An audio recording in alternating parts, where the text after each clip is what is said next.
Well, good evening, everyone. I guess I'll introduce us. I'm David, and I'm here with Stephanie and Corrine. It's nice to be back with both of you. Hello. Hello. Hi, David. Stephanie. So we had some really interesting feedback from the last time we spoke. Of course, we did a session a while ago, a couple of weeks ago, about how to be a candidate. And we had such good questions and lots of interest. So we've decided to do another session called How to Be a Candidate, Part 2. Corrine, would you maybe give us just a 60 seconds about what to look forward to in this conversation? Okay. What I covered, I think last time we really just scratched the surface on from start to finish how to be a candidate, and we had that diagram up and just all the steps you have to take. And today I think we want to dive in a little bit deeper in some of the areas, primarily around the Elections Canada requirements, and also once you get nominated and become a candidate, some of the questions people have, like what to expect when when I've been nominated and I'm going to be on the ballot and things like that. And then maybe wrap it up with just a quick closing out the campaign sort of thing. And that should cover everything. People can, ask their questions. And if there's, still stuff that we want to cover, we can always do a part 3. Excellent. So for everyone watching, we are live streaming at X, at Rumble, at YouTube, and at Facebook. Now, the tool we use for live streaming works quite well with, if you'd like to make comments and get involved with the dialogue, like during the conversation, and you throw questions at us, please do so. We can see those questions from X, from Facebook, and from YouTube. Sorry, we cannot really interact with comments at Rumble just yet. I'll have it open on my screen. If I see something interesting, I'll mention it. But please join any of these platforms and get engaged in the conversation. Like, share, and subscribe, and tickle the algorithm, please. That always helps to get this content out there. So, how to be a candidate, part 2. Let's jump into the requirements that the party asks of the candidates.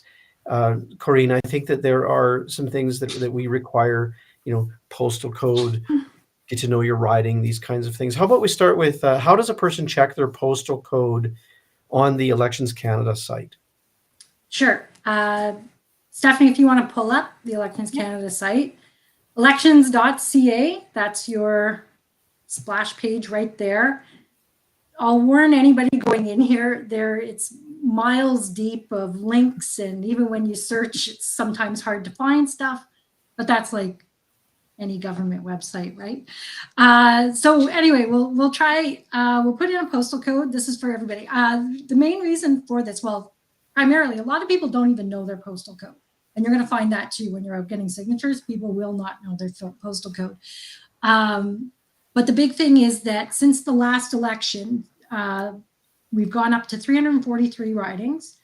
And even if your riding if there wasn't a new riding, or even if the name has stayed the same, there may have been some changes to your riding. So what you were in, the riding you were in last time may not be the same riding you're in this time. So we'll start off with a quick check of a postal code here, just to show people what you can get. And I mean, there's a wealth of information on this site. I mean, everything you need to know about registering to vote and everything. So this takes you to Carleton, which you'll see on here. Your member of parliament would be Pierre Poilievre. And you can go back through here and look at election results and all sorts of information on here.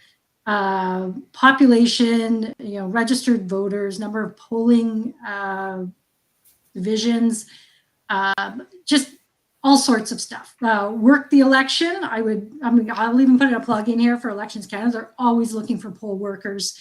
You can always apply especially if you're a student, retired. I mean, it's perfect. Just, kind of a thing to do. So once you're in here, you can actually kind of get in, and I think there's actually, it's kind of counterintuitive here, but Stephanie, if you just go up, the top bar has, map, candidates, returning officer profile. That stuff, some of that stuff will really get filled in once the election is called. But just click on the map part at the top there. And then you can get a quick overview. You can download the PDF and you can see like this is the riding now. And below that, it goes into the actual text of what all the boundaries are and everything like that. So if you really want to poke around and dive into what it was last time versus this time, you can find that on the Elections Canada site. But just for this time around, this is your quick check to see which riding you're now in. And when I ran in the municipal election last year in Ontario, I used these maps to kind of decide where I would put some lawn signs, which boulevards I could put signs, roadsides, these kinds of things. So these maps were pretty helpful. But to note, sorry, Corinne, but also note that a person doesn't have to run in their riding, correct? So maybe just clarify, like how might someone use this website to decide which riding to run in? That's a good question. If I think I mentioned last time, maybe you're a student who's going to school in one city, but you want to run in your home city. Maybe you've got a lot of family or friends. Maybe you moved out of a riding recently and you know more people or have more connections in a previous riding. You could definitely run, as long as you're a Canadian citizen, you're over 18, there's a few other things in there. You can run anywhere in Canada. So, it's because ultimately we will, even if we don't have a lot of candidates, there will definitely be more than one person wanting to run in the same riding. So if we can shift people to a riding right, adjacent, or one maybe they lived in before or something like that, that's always helpful. Yeah, good to know. Now I cut you off. You were going to say something else about the map. I think with the ridings, I know for myself, I ran in Ottawa Centre, and if you're more familiar, that wasn't my riding. I think I had lived there years and years ago, but you could look at the map and kind of pick out pockets, like you said, where you want to put signs, where you want to go get your signatures, because parts of your riding, Carleton is probably not a very good example because it is very wealthy. It's one of the wealthier ridings. It's got a huge rural aspect of it to it as well. So you're probably, this is, no surprise, Poilievre does well here. Ottawa Centre, I had to kind of think about it and go, where would I go get my signatures? Because I'm not going to the Glebe. I'm not going to Westboro. Right in the core of Centretown, forget it. But if I started going out a little bit further, that's like, I'd have a better chance getting my signatures in some of these other areas. So 100 signatures, correct? 100 signatures. We're hoping, fingers crossed, that goes down to 75 for next year. But it's still 100 for now. That's the requirement. And yes. So and some people can get those through like a network. You have friends. Yes. The page gets passed around at a dinner event or something, or you're knocking on doors. Yeah, exactly. Standing outside a beer store or liquor store, whatever you guys have in Alberta. You guys, it's not as hard for people to get libertarian signatures out there. Here it's a little bit more difficult. There are some ridings that only have 50 signatures as the requirement. Northern Ontario ridings, Northern Alberta. I believe all the territories are 50 signature ridings. So, and how would someone find out that information? They would. It's I'm pretty sure. Canada? I know I keep a list for the party, but I'm pretty sure it is on here. It could be under the tools for candidates or political parties. It's under one of the menus. You might be able to type in 50 signature ridings. I don't have much hope that it would come up, but there is a list. I think it's about 13 or 20. I can't remember how many ridings. Well, I know we're going to touch on the Elections Canada requirements again in our conversation a bit later. Let's come back to Libertarian Party requirements. And so check your postal code, decide which riding you want to represent. And then it is required that you be a member of the Libertarian Party, correct? Yes. And then how So, does someone do that? so it is in our Constitution. I believe it's the Constitution, not the bylaws. The party constitution, the not party Canada's constitution. No, nothing to do with the Libertarians have a constitution. We have bylaws. We have party documents, believe it or not. And these are rules that have been decided over time by whatever people have attended, conventions and stuff. So there is a stipulation in there that you need to be a member to run as a candidate. And I know it probably doesn't seem like a big deal to people, but to me personally, it's the lowest level skin in the game that you have to show that you are committed to the party.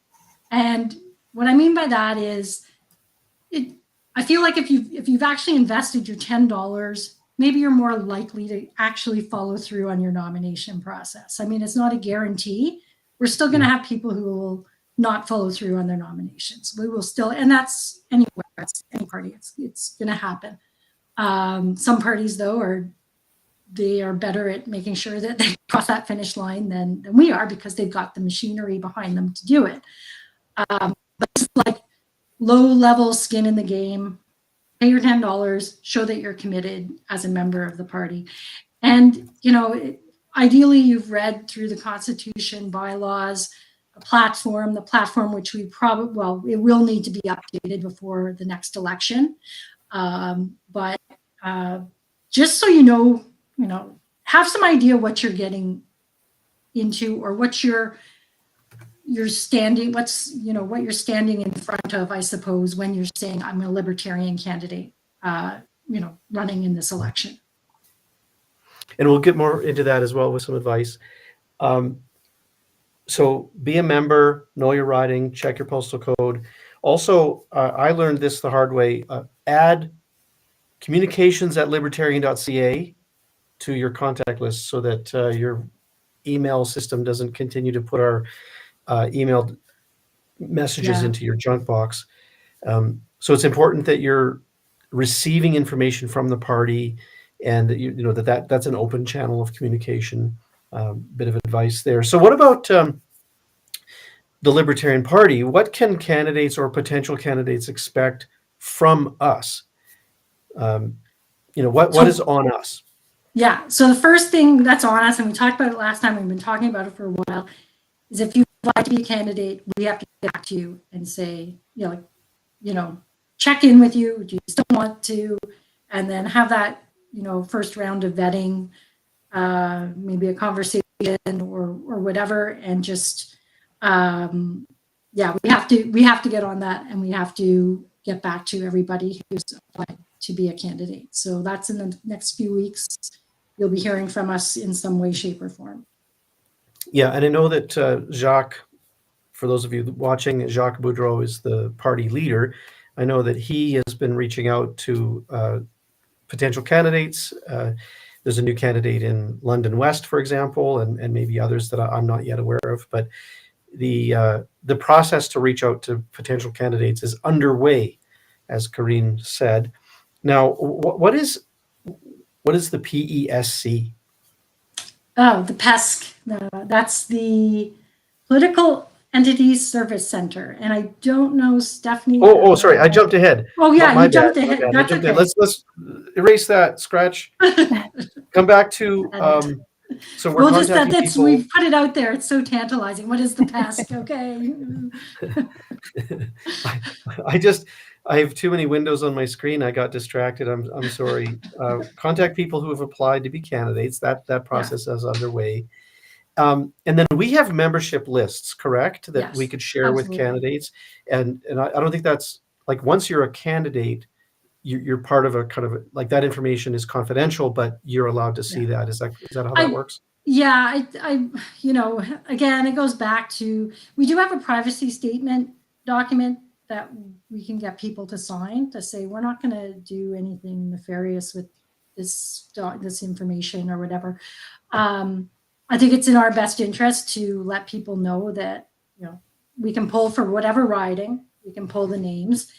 Chances are that some of them may be out of date. You may contact people and they'll say, oh, I've moved to a different riding, or, not there anymore, or whatever. So, but, if you can even just get a handful of, a handful of the names are valid, it's somewhere to start. I know last time I was driving around to different people's places and getting signatures, and, it's one here, a couple there, get your wife to sign, get your husband to sign, whatever, kids.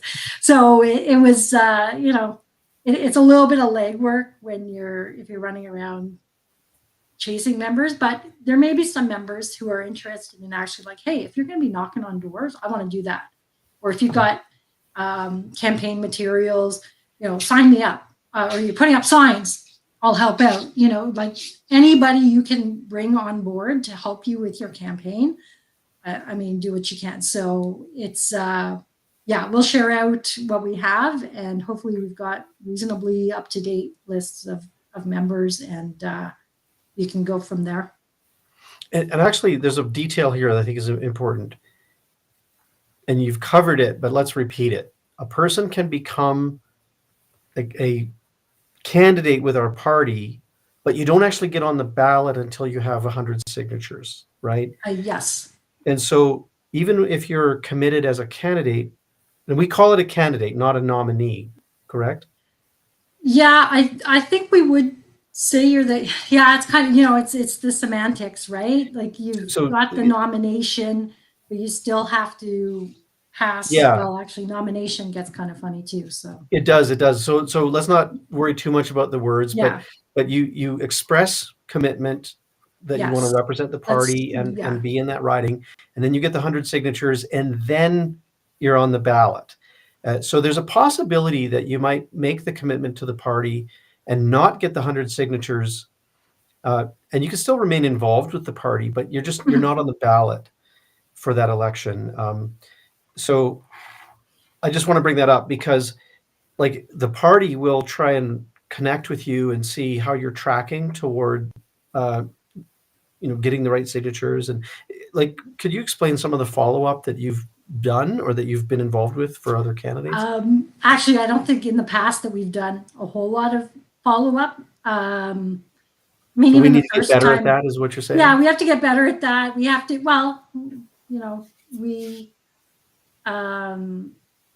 like I'm trying to think, even the first time I ran, it was basically, you're the candidate, go do your stuff, and I think they checked in. They were a little, like, they did have a little bit more of, like, they actually had an office set up in 2015. And so there were some more regular check-ins because they had more regional directors and coordinators and all those types of roles. But yeah, it's, we don't want to hand off a nominate, like say, okay, you're nominated, sure, go ahead, get your signatures, and then never hear from you. And then 3 days before nomination day, find out that, I just couldn't get my signatures, and, because maybe somebody else wants to run there, or, right. and you can't really, I don't know. I've heard different stories of parties whiting out if anybody uses that anymore, whiting out the name at the top of the nomination form and putting in someone else's name to get them in. Like if somebody bails before the nomination, I don't know. I don't know if it works or not. Probably wouldn't work for us, but we're too honest. Yeah, exactly. I mean, I'm sure I so question if all these parties actually get real people signing, or if it's just give sheets of 10 to. Let's move over to the Elections Canada involvement and what requirements they have of candidates, and these would be separate from what Libertarian Party asks of the candidate. So I guess we got to see some of the tools. Are there other tools that you think we would like to show? From Elections Canada, you can go to the tools for candidates.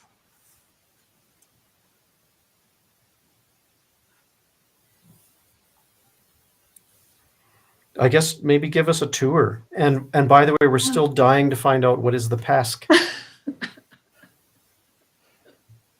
I should talk about what's it called? EDR. EDR is exciting too. I think it's an EDR. EFR. EFR.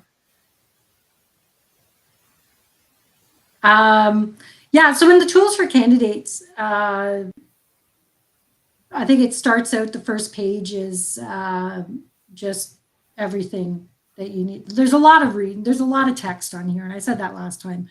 There's a lot of stuff to read. Just go home, Stephanie. Yeah, and political entities at the top. And then along the left, this is really fun on your mobile phone, actually. Like it's like menu, sub-menu. It's a real joy. And then on the left, there's tools for candidates. Cool. So this would be your first stop. So you go in here, there's links, email. I mean, if you have any questions, you can always contact this political entity support network. Closer to the election, like once the election's called, they're on call, like their lines are open. I think I can't see what there's, it's just like Monday to Friday right now, but they're open, 7 days a week, probably 12 hours a day through the election period, if you have any kind of questions about what's going on with your campaign. So when you go in here, there's, I think the nomination form is somewhere in here. But yeah, there's all those links about, how to become, actually, maybe the first one there, how to become a candidate.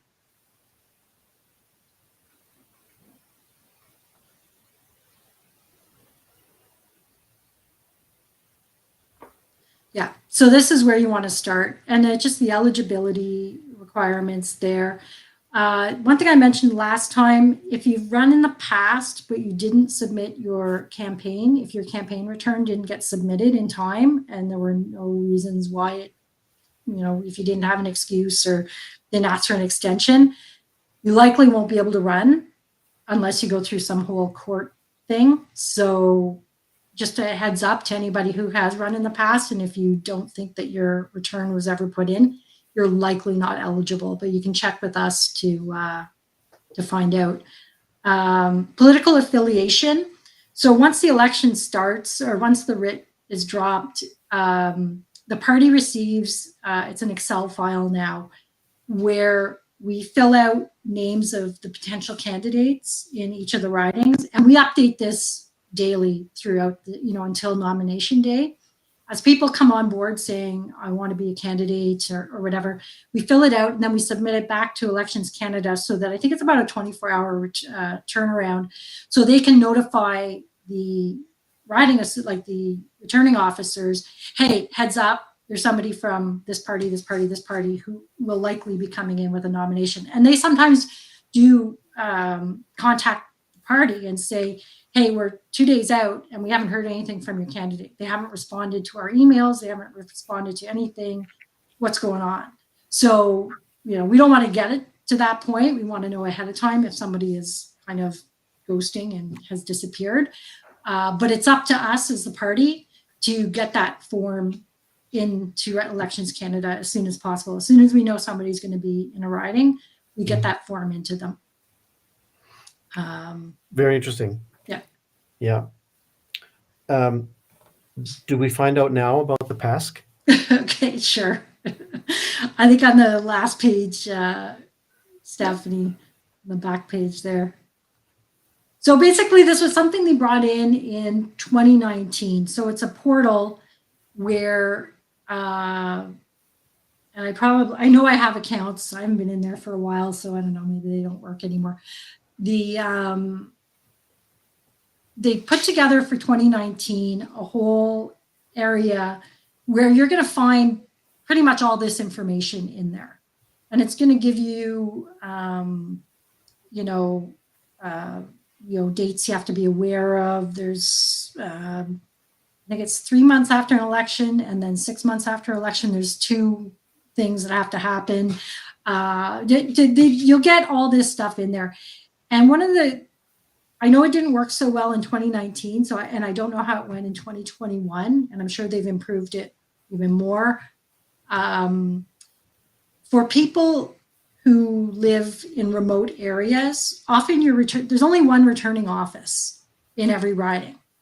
And it's a big difference if your riding from one end to the other is 10 kilometers versus 300 kilometers or 200 kilometers and it may take you 3 hours, round trip to go to the returning office. So they've made it so you can upload your nomination form and your signatures and everything online. I don't know the exact process because nobody has a printer nowadays.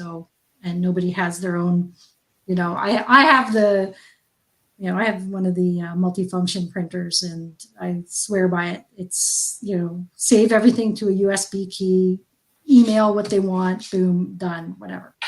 But I think they actually take the signatures, they will actually, I think, take them as you get them. So if you get like 25 or 30, send them in. And then get those, and then keep getting your signatures, so I'm pretty sure that's how it's working with the signatures, is that you can send them in as you get them.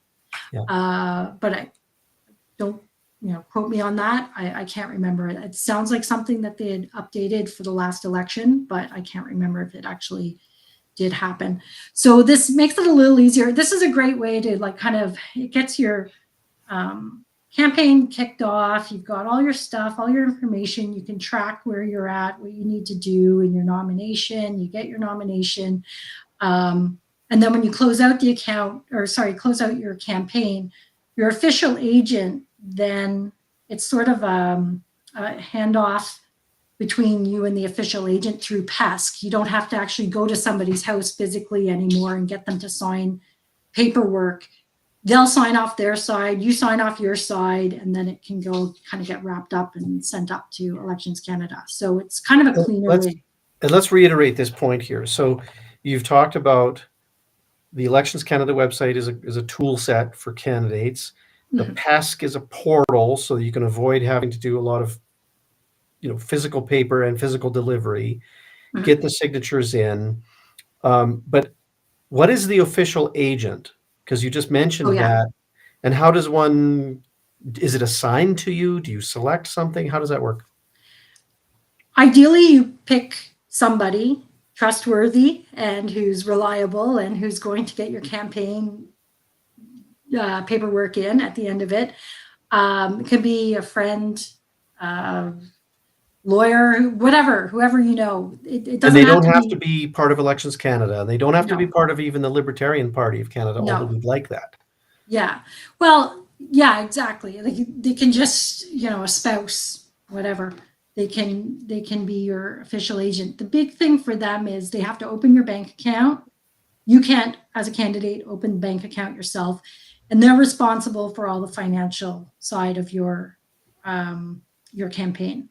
Now, if you're not planning to raise any money or have any money or anything like that, it's a really sticky kind of annoyance that you're still supposed to have a bank account. And I know candidates who have done it without having a bank account, and I'm not sure how they do that. But I've always spent money in a campaign, so I open the bank account, or we get it open and then close it off.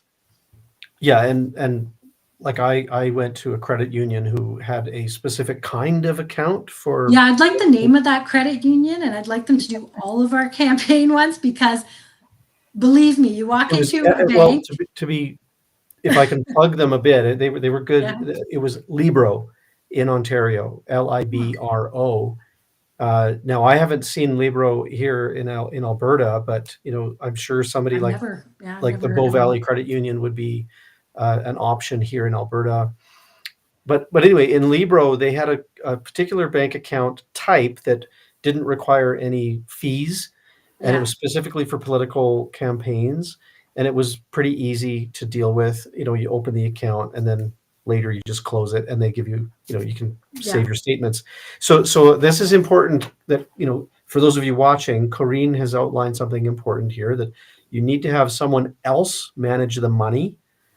And that's, I guess, for the sake of accountability and transparency. So your official agent helps to open the account, and then is also involved after the election. Correct me if I'm wrong, Corinne. They can be involved after the election to then report your financial statements. Yes. Yeah, and that's where they use the EFR tool, the election financing something. It looks like there's a something guide. There's an online Elections Canada app. It's not a good word for it because I think they built it in 1997 and it hasn't been updated since.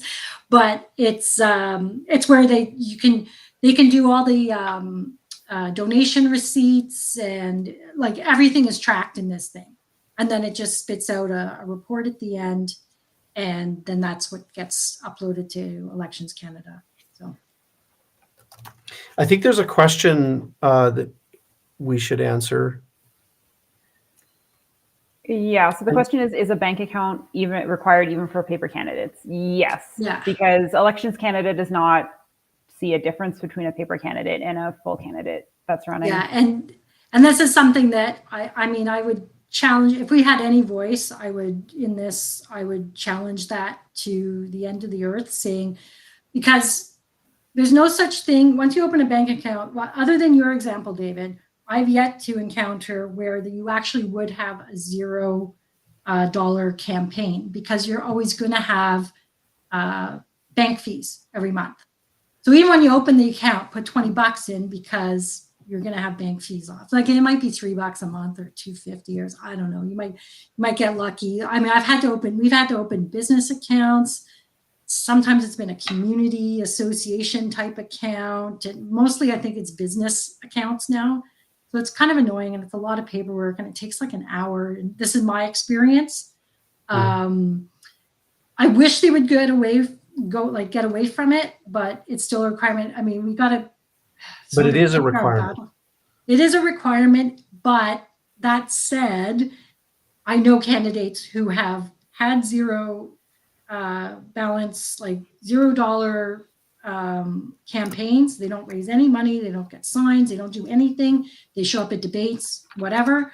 They don't have any expenses, and they've been able to somehow skirt the Elections Canada by not, they've been able to submit their campaign returns at the end and not been scrutinized for that. So it may just be a flag, because if you are bringing in money, they want to know that account's been opened, closed, everything's wrapped up, the final amount has been sent to the party. If there's money in there, it goes to the party, or it could go to Receiver General. I think if you're independents, I think they changed that a few years ago for independents. It used to have to go to the Receiver General. Now it can actually go into, I don't know if you keep the account open, or you can keep it and then use that money in the next election if you're running as an independent. So they do make, changes. Years ago, you needed an auditor, regardless of how much. And I remember paying, I think, about $750 for an auditor. I've heard from someone at Elections Canada told me the worst they ever saw was an auditor charge someone $4,000 for the report on a $0 campaign. I mean, what are you doing? So anyway, now the requirement is only if you have expenses or like raise money over $10,000. That's completely fair. So most of us. Let's change the topic here for a bit, because like one of the things we're doing is trying to help people understand the minimum requirements. Like if you wanted to join as a paper candidate, just to have your name on the ballot and nothing else, like you don't want to participate in debates, you don't want to be, pay money for lawn signs or anything. Here's the minimum requirement. And that's what we're driving at right now. I think our producer has a graphic that, like, it's a one-pager that shows, if we could just flash that on screen for a moment. And then I have a question for you, Corinne. Sure.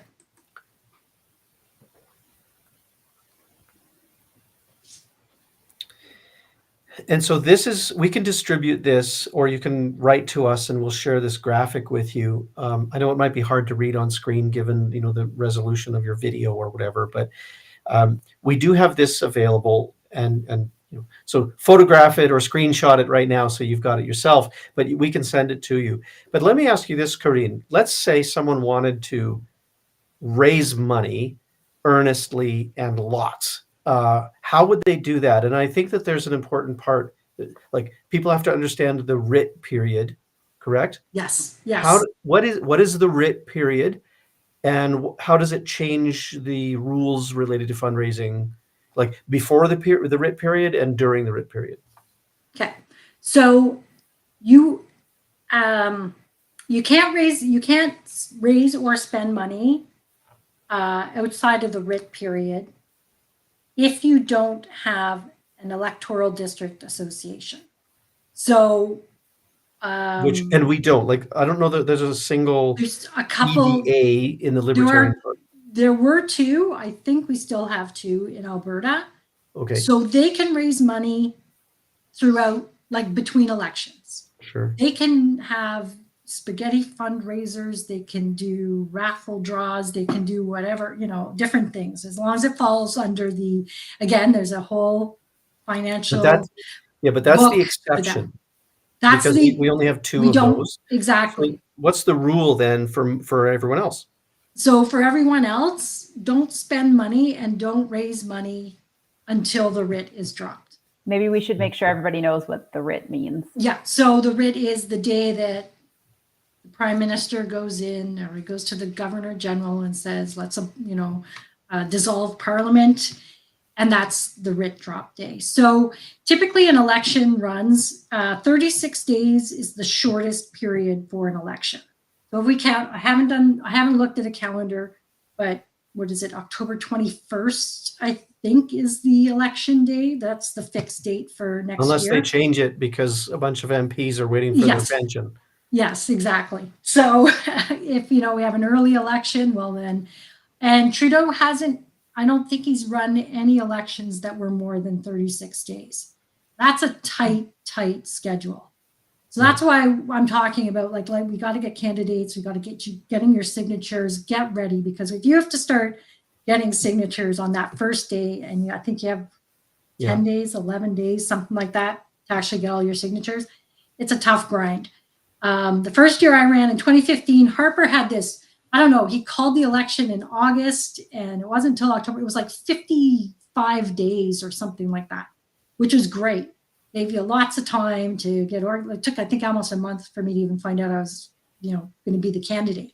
So it was, it gave you that freedom of time. So we really have to, if you want to raise a lot of money, you can open an EDA, an electoral district association. Personally, I don't see the benefit. I don't see the amount of overhead that you have to do every year to keep that thing going. You have to have at least one CF, like you have to have 2 or 3 executive. I think three members as executive, and then you have to have elections every year and an AGM. And it's a nonprofit organization, and it follows all those same rules. So that's the exemption. Let's come back to, I think the point you're making here about fundraising is that have your bank account open, have a plan for fundraising. If you want to be more than a paper candidate, have a plan for fundraising before the writ drops, and then the day that the writ drops, activate that plan. And so, for example, when I ran, I had spent a little bit of money to have lawn signs, and I had a plan for getting them out into the grass. And I didn't have many people that wanted them on their front lawn, so it was mostly just to pepper them around the city. Yeah. That took like a week, and I had a volunteer that was very active and helped me put them into the grass, get them around town. And then actually, without really asking for it, people offered donations. I had a website, and people would call me and they'd say, "Hey, I'd love to donate. Can you stop by and I'll write a check." Mm-hmm. And so people are generous that way. If I were better at asking, I might have gotten even more. But it was, and I will say this, warning, I spent more money than I've raised. Okay, so there was money out of my pocket to be part of the campaign. So I don't advise that for anybody, but okay, the point is, have a plan for fundraising so that you can activate that plan on the day that the writ drops, and have some other materials, like have a bank account ready, have lawn signs if that's what you want to do, have door knockers or the door signs if that's what you want to do. But know that if you have those materials, you're going to put that out of your own money before you have the right to fundraise. Yeah, so I would say, I'm just going to back up there a second. The bank account, my experience has been nobody wants to open a bank account for you as a candidate until you get the signature from your returning officer, and there's a piece of paper that they sign. Right. Ask for a copy of that piece of paper. Take it to your bank and show I am a candidate. I went to one bank. I had them pull up. I was nominated. I was on the Elections Canada site as a nominated candidate because it takes a day or so for it to show up there, but that's fine. I made my appointment and all that stuff. I show up at the bank and they're like, no, that's not good enough. So I went across the street to another bank and they did it for me. But these are the types of things that we encounter, and just a word of warning. Make sure you have, and that'll be in our, that's another thing to add to our checklist. Do not leave your returning officers, or if you do it on PESC or whatever, get them to send you their signed, piece of paper saying you are the candidate for the Libertarian Party of Canada in this riding, dated this, and make sure you have that piece of paper when you go to the bank. In terms of signs and materials, I'm just going to show one of my old backwards, but this was from my Ontario one. What I was saying last week, this will get you to the recycle bin, and that's it. I like the door hanger part of it. You can get these, you can design them, especially if you're not paying somebody to design your stuff. Have it all ready to go. Call up printers, whoever, find out how much does it cost to do 50 of these types of signs, or give me a price list of all the different types of elections material. Because once the election hits too, all these printers are going to be busy because they're going to be doing signs for everybody. And there's been times where I think, maybe there's somebody, a good company out in Winnipeg that could do all of our signs and mail them all to us, and it's really cheap or something. But I found, and remember, as soon as you're listed as a candidate, be prepared to be peppered with people that want to print your signs for you. Nobody ever came to me for that. It's funny. So, and by the way, anyone in Southern Ontario, if you want recommendation for a print shop, I know one in Strathroy that I'd be happy to recommend. They did a great job with That's actually a good idea, David. We can start collecting some good resources for people, for candidates. Sure, signs, that's a good idea. Materials. We have work to do on our website, so let's perhaps add that list to our website. And I know that there's a question that we could answer. Maybe Stephanie, bring that up regarding the list of ridings.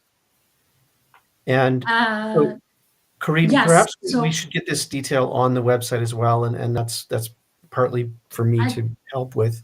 Yeah, I'm off the top of my head, I do see, I think off the top of my head, we probably have 10 that I know of right off the bat. The people who've run before, or they've shown interest, and we've talked to them and all that stuff. We probably do have 10 right now who are saying. So I suppose the takeaway for Jamie's question is, we don't have that list public yet, but don't let that stop you, because there's plenty of ridings where you can be represented. Yes, absolutely. And wouldn't it be cool if we had to have a nomination contest? Oh my God. That would be great. Yeah. So, okay, let's move on here to how to become a candidate. Let's just do a quick overview. We covered a lot of that in the last live stream. And so, correct me, I think becoming a candidate, well, reach out to us. Become a member of the Libertarian Party at our website. Maybe our producer can put the QR code on screen. You can do that right now and become a member for $10. And then once you're approved as a candidate with the party in a particular riding, what's next? Do they schedule an appointment with a returning officer? And how do they contact such a person? Oh, yeah. Okay. So the returning officer, all that stuff doesn't really happen until the writ drop. So got it. Okay. You're just getting yourself, at this point, it's being nominated, like you've got that riding, start getting your signatures, talking to people, understand your riding, like we talked about already. Know what the key issues are for your riding. Start, every riding is different.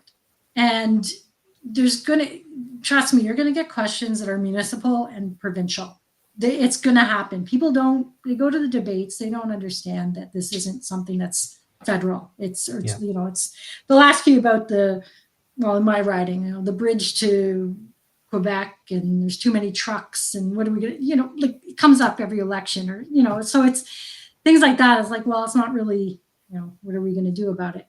But start looking at the platform, understand what our view is on, different key issues, and then think about how they reflect in your riding.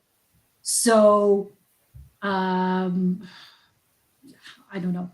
There's so many lines that are being blurred now between federal and provincial, and healthcare, and who's really got the money, and stuff like that. But I'm trying to think of like just a general, federal level issue and where it might for example, impact. you like a candidate, you're going to get questions about the carbon tax, or you're going to get questions about. That's a good example. Like every wedge issue, you're going to get questions about whether how do you feel about what's happening in Gaza right now? How do you feel about, and where do you stand on carbon tax? Or I already said that. Where do you stand on? I've always been asked about my stance on abortion. And abortion, I'm sure. And I mean, you can divide it with the provincial and the federal, and, you can dance around it however you want to. So I think what you're getting at is that you can, even right now, if you're interested in becoming a candidate, you can draft your biography. Have one that's a sentence and have one that's half a page. Get a photo. If you don't have a good portrait, consider asking a friend to take some portraits of you, or go to a portrait studio and get one done. And have some campaign material, like draft some thoughts about the platform issues. Certainly go to our website at libertarian.ca and look at the platform that's published there. I know also that our party leader, Jacques Boudreau, is updating that, and he's putting thoughts into revising the current platform. But be familiar with the platform. These are things you can get started right away, correct? Yeah, absolutely. Just really get yourself well-versed in as much as you can, and and have a bit of a, and think about your social media. I know it wasn't one of the things that we're probably gonna highlight, but consider how you're presenting yourself out there in the world of, everybody can see, and it's there forever. And remember, on that point, remember the non-aggression principle and how important that is as a libertarian, and then conduct yourself online the way you should expect a libertarian to like. So Jacques has mentioned this a few times, that he encourages people to be, what's his word? Better. Kinder than most, or better than most. Yeah, we have to be better than anybody else out there. We can't come across as unhinged. Because why is that actually? Let's think about why that's important. Is it because the party is already considered fringe, perception, and therefore it's a flashpoint? Any topic could become a flashpoint, or what's the reason? What's the rationale, do you think? I think if you were to ask somebody, what do you think a libertarian? What does a libertarian look like? Or what type of person's a libertarian? Oh, they're gun-toting, anti-government. They don't care about people. I've heard that. They're, I don't think libertarians care about people. I mean, what do you mean we don't? We care the most about people. We want you to keep more of your money. We want you to be able to help who you want to help with your money. Why? How is that uncaring? all these other parties We want want to you take to be able money. to defend yourself, and we want you Yeah, to be able to exactly. thrive I've in a free market. I've thought about doing a personas campaign of, why am I a libertarian, and have different people, in with, a blurb or something, Oh, and sure. just kind of do that to start to change the perception. I mean, when I've run before, well, even every election, like you'll see that, some Green Party candidate is, spewing Nazi stuff, the Holocaust didn't happen, or things like this. And it's like, but then it just kind of gets, swept under the carpet and nobody seems to care. But then if a conservative does something, suddenly they're taken off the ballot, and, scandal. So, it seems to, for the left, for the progressives, it seems to not be as much of an issue of having candidates who maybe are a little bit out there, or maybe they do something controversial. And I don't want to say we're on the right. Yeah. But let's be clear. I mean, I'm happy that people speak their mind and be as controversial as they choose. One has to weigh. There's a calculation to be made that if you want to change policy, you have to get into that system to some degree, and the way into that system is to some degree play by that rule, and then change from within, right? Yeah. And so, libertarians, please speak your mind. Libertarian candidates, decide if you want to gain votes. And not that you change your message to gain votes. That's not my intent at all. I wouldn't suggest that. But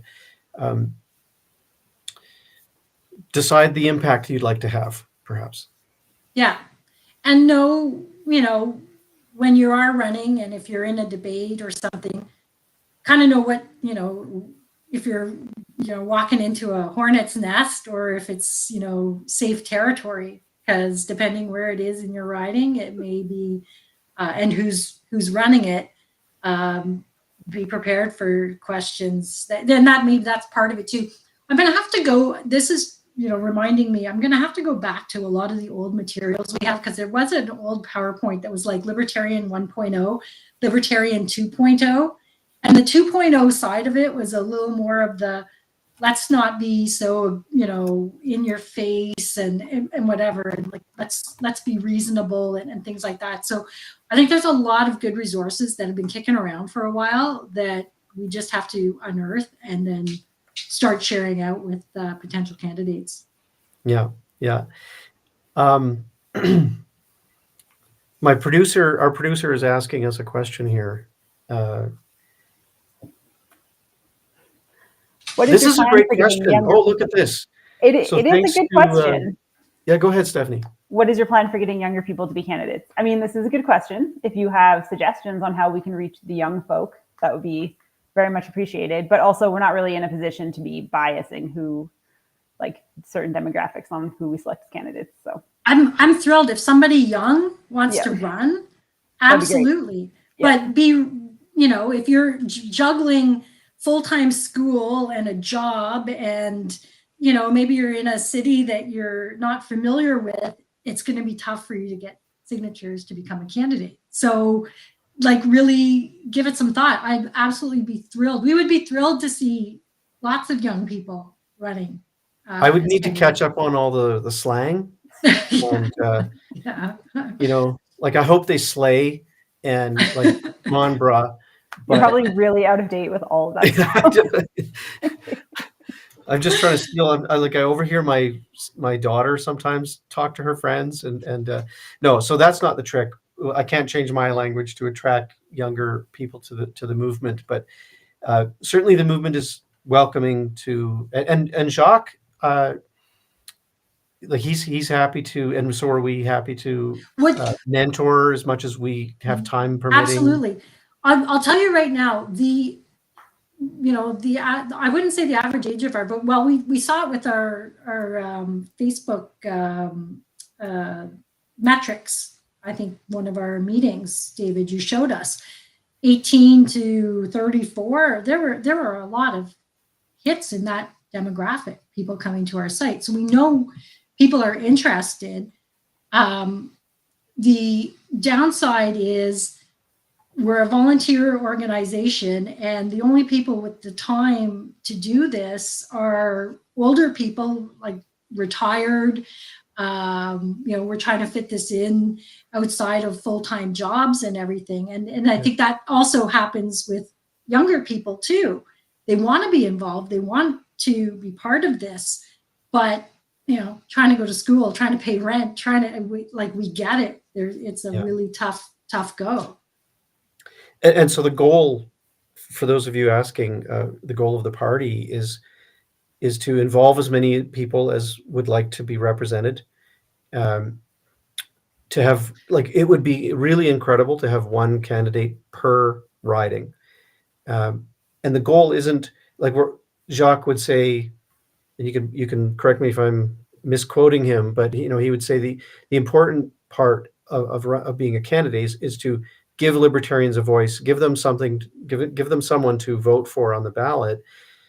We're under no illusion that we're going to form government. We're under no illusion that we're going to win in multiple ridings. But the goal is to have someone represented throughout every riding. Exactly. That's one of my favorite questions at debates. If you were to win, if your party were to become, were to be elected, I'm looking at this table and there's only two parties at this table who have ever run this country. Like, ask any of, how's the Green Party? How come you don't, Yeah. It's a kind of a funny situation. But yeah, no, we're not. I was just thinking I don't know if they're across the country, Students for Liberty. They have some chapters in different universities across Ontario anyway. I know we had a few people from the Carleton one a few years back who were kind of active and trying to get, speakers to come out to their events and stuff like that. So there's Generation Screwed, I think, is still out there. There's a few, the street, what's the one that's called? Something Street.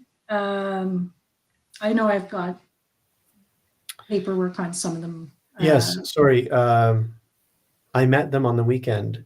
Yeah, I'm sure they were there. I'm sure they were at the secondstreet.org. Yes, that's now, right. They're not libertarian per se. They're a No. nonpartisan neutral group, but they certainly are engaging younger audiences. Yeah. And so there are some great movements out there. How about let's move on to campaigning. So here's some bullet points I'll read out for you and you can respond to them. So campaigning, active candidates, fundraise, print campaign materials. Any tips to elaborate there?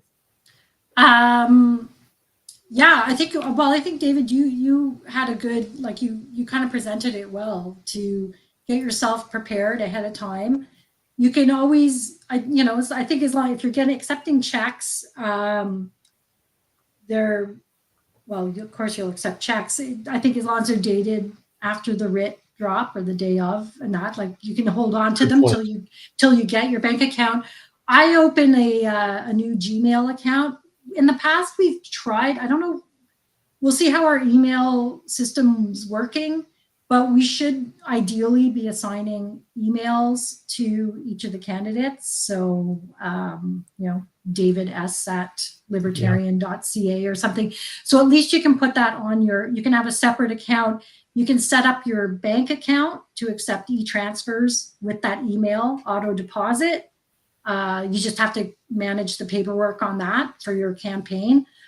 E-transfers are fantastic, actually. I think the last time we opened a bank account, we didn't even ask for checks. Just no, don't bother with the checks.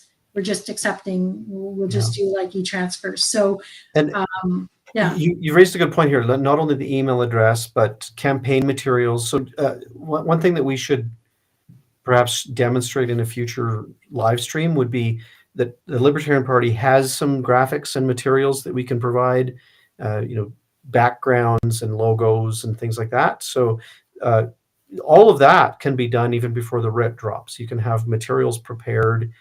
Yep. You can have your signs.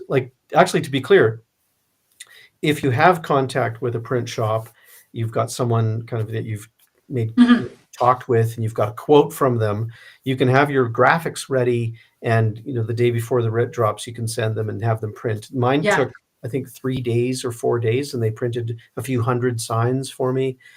Let's move on to like appearance requests, interview requests, and debate requests. How does that usually work? Do people just come out of the woodwork and say, "Hey, come to this debate," or do you have to actively?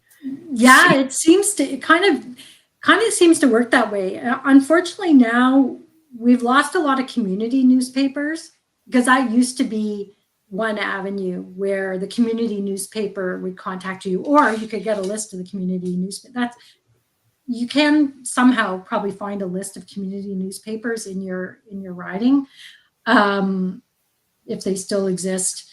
Normally they come right away because they want to get the next issue out. And maybe now it's an online newsletter. I don't know. I don't follow any of the local ones if we have any. But for the most part, they contact you. And it's like you said, David, as soon as you're listed as a candidate on Elections Canada's site, that's when, and on Elections Canada's site, you'll have your name, your official agent's name. I believe you can put website, a phone number. There might be something for email. I can't remember.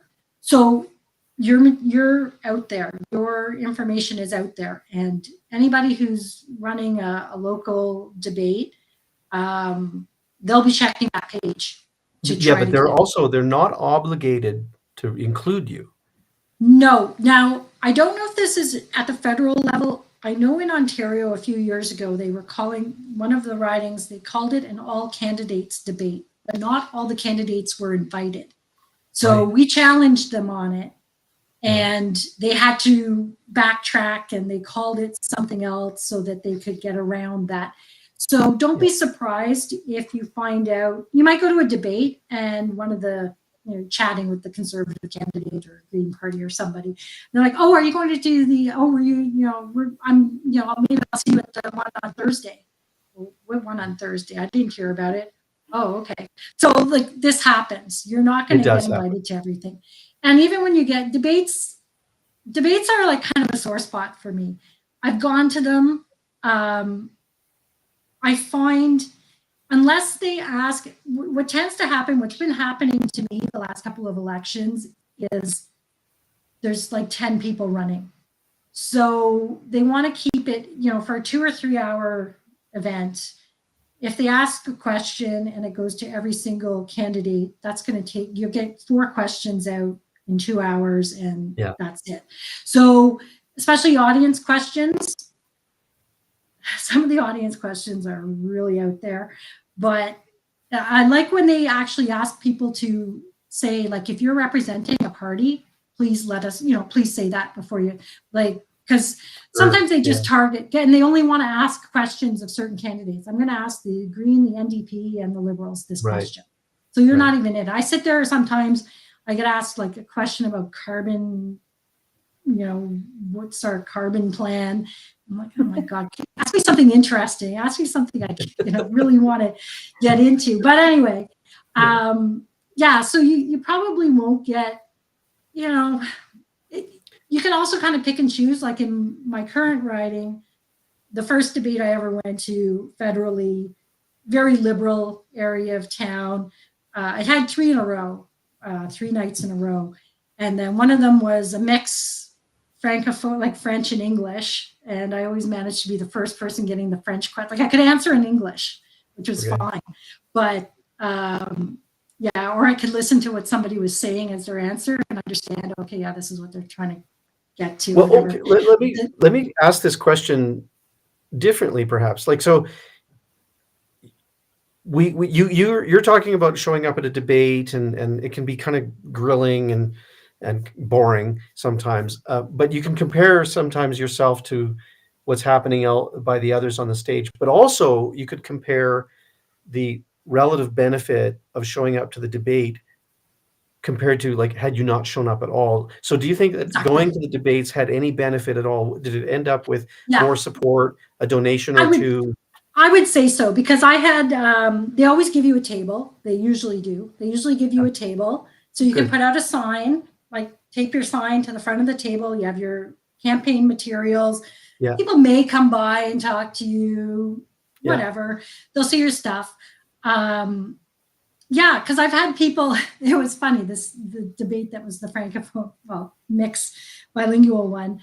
At the end of the debate, one guy came up to me and said, "You don't belong in Canada." And I'm like, "Okay, thank you." And then the next lady right behind him said, "Oh my God, you did so well." So you're getting, you're impacting people in different ways. And, it's quite frankly, I don't know why I would never go to a political debate. I have better things to do with 2 or 3 hours out of my day, but God, these things are packed. These things are packed. And I have to say in Ontario, at least in Toronto and Ottawa, I think we've been lucky that Rogers, the local, Rogers cable, they have local debates and they invite everybody. Yeah. And it's a 1 hour taped session. And again, the last time I was in one, there were too many candidates, so we didn't all get asked a question. Yeah. But if you've got a small enough number of candidates, each candidate will get asked a specific question relating to their platform. And it was always done, they were done really well. The key at the debates, you're going to get an opening and a closing. Everybody, if you're invited to the debate and you're at the table, you're going to have an opening and a closing. Use that minute on either side to really bring home some message you want to get across. That's what I say. And that's right. Don't do that part by the seat of your pants. Have something prepared, and that's a valuable moment. Yeah, I agree. And so you've talked about debates. We've talked a little bit about, like, you might be asked for interviews. Someone might ask you to join their podcast. Those are great opportunities. Another thing I found really important during the campaign was that I was getting email messages, email questions. So these are people that are, so some of them were like earnest questions and others were gotchas, right? Yeah. So you get a question by email. It's like, hey, where do you stand on this policy or this current event or this war in the world or this wedge issue? And I liked those by email. I could think about it carefully and I could craft a response, and then I could respond. And even if they were gotchas, I would respond. But something also to keep in mind, that people will take your words out of context and they will create a hate group at Reddit or wherever, and you will be slandered. Okay, there will be people who gather and mob. Like, it doesn't really matter like where you are on the political spectrum. You could be, you're a Green Party candidate, and there will be, people that support the Communist Party of Canada that will just absolutely attack you because I don't know, maybe they're too competitive. Or as a Libertarian candidate, you're definitely going to be questioned by social conservatives, for example, or you'll be questioned by Liberal Party members who or Liberal Party supporters that want to know where you stand on gun rights and things like this. So be prepared to be peppered with these kinds of questions. Choose whether to respond. Yeah, exactly. That's a big thing. Decide where you want to focus your energy. Yeah. And if you're just going to be fighting with people online, you're wasting time. You're wasting valuable minutes you could be spending trying to have a good conversation with somebody for 5 minutes. That's right. I liked those things by email. Yeah. It wasn't overbearing. Like, there were a few per week, let's say, and it actually caused me to have to think about some of these issues carefully and figure out where do I really stand on some things. That was valuable, but I agree. Like, often just don't get into the fight. Yeah.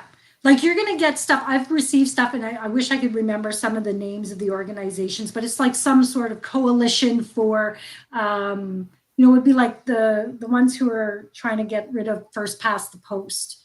And they'll ask you like a whole pile of questions, or there's some coalition for, I don't know, women's rights or something. And they'll send you like pages and pages of questions. And it's like, do I want to spend my energy? And because you know their agenda. And I'm not trying to say anything against women's rights. Please believe me, like that's not what I'm saying. I'm just throwing that out there. But it could be anything. And like green initiatives. There's a better one. They just want it's the gotchas, like you said. I do want to say that I think one of the best things was during COVID, the Ontario election was through COVID, and there was a school that was doing, we did an online all candidates thing with the school. It was an elementary school, and the teacher sent us a bunch of questions ahead of time. And again, like you said, David, gave me time to, write them all out and have them all prepared and be ready for them. And I have to say, if a school contacts you to do an interview, to come to a debate, it doesn't matter if it's like grade 1 to 6, it's high school, it's university, go.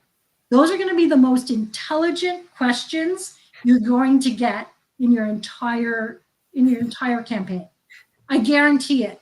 Like, I don't know what it is about that, those like under 18s or up to 24 or whatever, but like some of the questions in the debates can be so bizarre, but the students, they really put some thought into them, right? Well, I think that they're genuinely curious, whereas adults have an agenda. An adult has already decided how they want to vote, and they're just trying to catch you in some sort of. And I've heard of some candidates where they've gone to schools, and then there's like a mock election, and they actually get elected by the Libertarian candidate gets elected by the grade 6 class at this school in BC or something. So like it's just like cool stuff like that kind of happens sometimes, that again, that's what sucks you in, and once it gets you to want to run again, because you're like, all this stuff was terrible, but then there was this one glowing moment, and so let's keep in mind let's just close this topic by saying that there's a spectrum of involvement. You can be a paper candidate, and there's a minimum set of requirements. You need the signatures, you need the bank account, you need to do the financial statement after the fact. Then there's other involvement that up to you how much time and effort you want to invest. There's a great question actually to be asked here. Let's bring that up on screen. Where does he go? What's the most common? You know what? I think in a lot of ways, the most common reason is probably life gets in the way. And people have the best of intentions, that they want to be the candidate. They really want to, I'm going to get the signatures. I'm going to get my official agent. I'm going to do all the work. And then maybe it gets hard. Maybe something happens, a personal thing in their life or whatever. And I think that's why people drop out. I can't, it's generally not, I decided I hate libertarians. I've heard people say, I'm going to be an independent because I can't get my signatures. If I tell people I'm a libertarian, no one's signing my sheets, so I'm just going to run as an independent. I've seen that happen before. But yeah, I think that's the most common reason, because most people, they do have the best of intentions, but things just happen. So some will struggle to get enough signatures, right? Yeah. And then others, the effort, even they do get signatures, the effort is too great. They just kind of stop being active, and then they remain as a paper candidate, or they. And that's fine. I mean, if you can get on the ballot, that's the hardest part. Yeah, there's a third one, which is that, like in the municipal election that I was involved with in Ontario, there was a person that pulled out of the race because they were just being harassed too much. Like the harassment is real. I think that's happening more and more. Yeah, I think that's happening more and more. Yeah. It could be, again, I mentioned this before, check with your work before you decide to be a candidate, and make sure they're going to be okay with it, because that's happened too, where I think somebody did make it to the ballot and then said, oh, I actually, my work found out and they don't like that I'm running. So. And we covered this in the part one, and let's not leave that loose thread just hanging for those tuning in today. The employer's involvement, they can't ask you to not run, but they can. There might be consequences to you running. For example, they might say, okay, during the campaign period, you're just not getting any shifts, or you can't have. Right? Is that what you normally see from the employer? Yeah, and I kind of outlined it before, where you may have to take a leave of absence. Yeah. Federal government employees, probably provincial. Also, like if you're in a high profile position, in Yeah. like a lawyer. Yeah. I don't know, beyond that, because I've heard of lawyers who have had to take leaves of absence as well. I'm trying to think if there's any other, other kinds of careers or other industries where it's an issue, but those are the top ones. Yeah. And so this has been a great overview. I hope it's been really valuable to everyone tuning in, and this will be available still on all the social media sites, so that people can tune in after the fact. Let's just close here with, how does a candidate close their campaign? Let's say that the election is now passed. I know that there's a period of time where you can continue to fundraise, correct? And then you have to submit your financial statements, and then it's done. What does that process look like, or did I miss anything?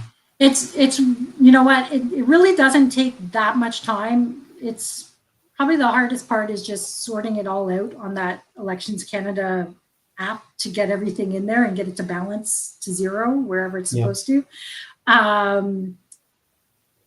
It's like, it really doesn't take a lot of time, and it's just a matter of dragging your feet and not just getting it done.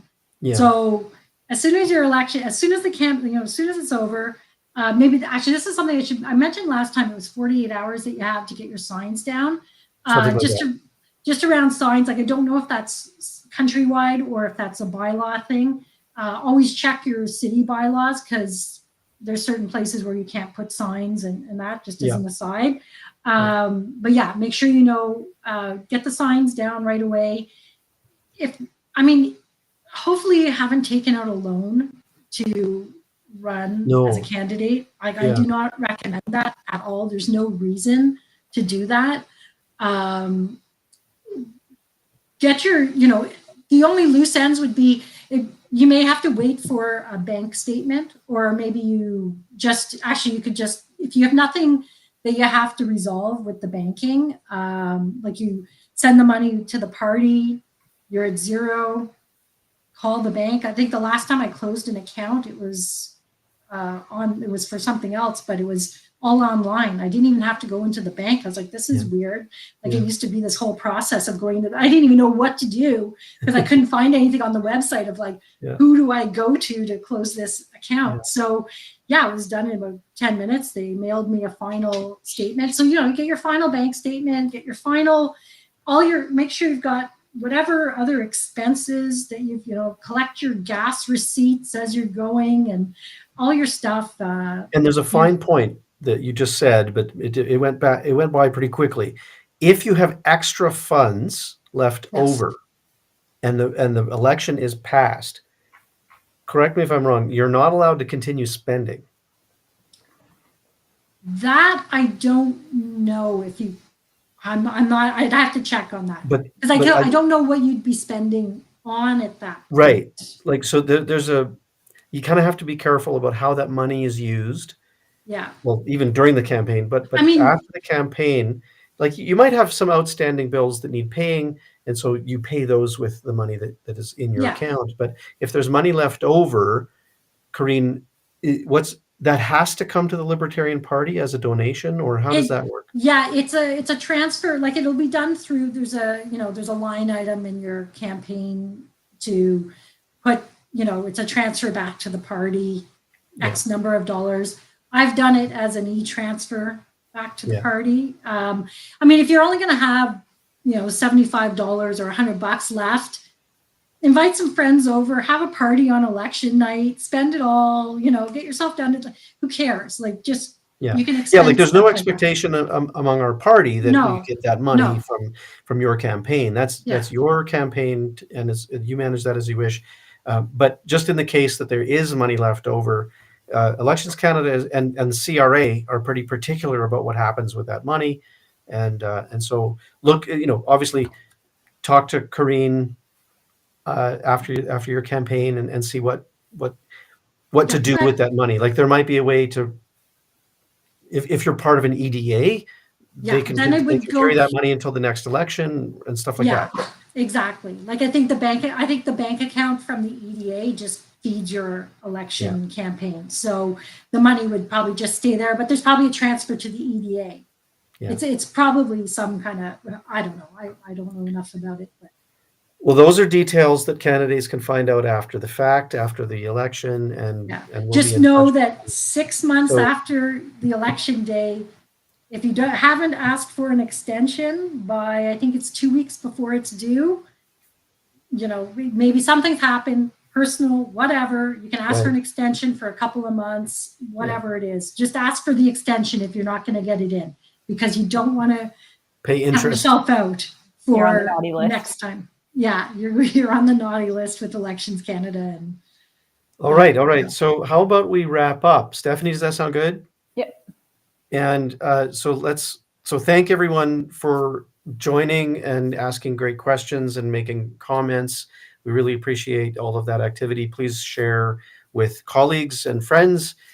I'm here with Stephanie and with Karine. Both are part of the Libertarian Party. Karine, of course, is the party president. We have 2 live stream series. This is the Libertarian Lens series, where we shine a lens on libertarian policy, what it's like to be part of the party, platform issues. We have Jacques had a great interview recently with Clayton. So we'll have guests on this show as well.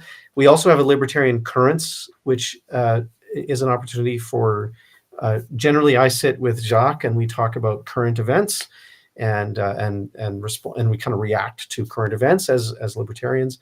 So anything else to say before we say goodnight? I feel like I don't know if people, you know, if I know these have gone over really well. People have been really interested. If there's anything specific that you want us to, again, dive into a bit more, even outside of running as a candidate, if there's, you know, maybe we can talk a bit about the party. I don't know. If people have other ideas, we can. I think a open deep to- dive into the party platform is probably in order. just to Yeah, keep people aware of it. that might not be a bad idea, actually. Yeah. Okay, so how about this? Last things to say, the QR code is up on the screen. Become a member. It's $10.